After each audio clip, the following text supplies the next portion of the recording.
अहो हो हो, डॉक्टरांशीच बोलायला गेली ती. आई, अगं आपल्याला बाबांना मुंबईलाच न्यावं लागणार आहे. इथे असं एकही हॉस्पिटल नाही जिथे त्यांचा इलाज होऊ शकेल. आणि सरकारी दवाखाना? तिथे डॉक्टर तरी असतात का?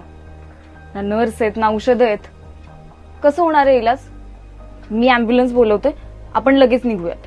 अगं या रस्त्यावरनं माणसाला जायला जागा नसते. अँब्युलन्स कुठून जाणार सांग बरं? तुला माहिती नाही का ट्रॅफिक कशी असते? 1 किलोमीटर चालायला तास लागतोय.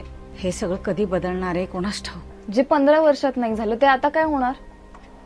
इथे मल्टी स्पेशालिटी हॉस्पिटल आणि वाहतूक कोंडीपासून जर सुटका हवी असेल ना, तर आता आपल्यालाच बदल घडवायला हवा. तो कसा? राजन नाईक यांना मत देऊ. बरोबर बोललीस.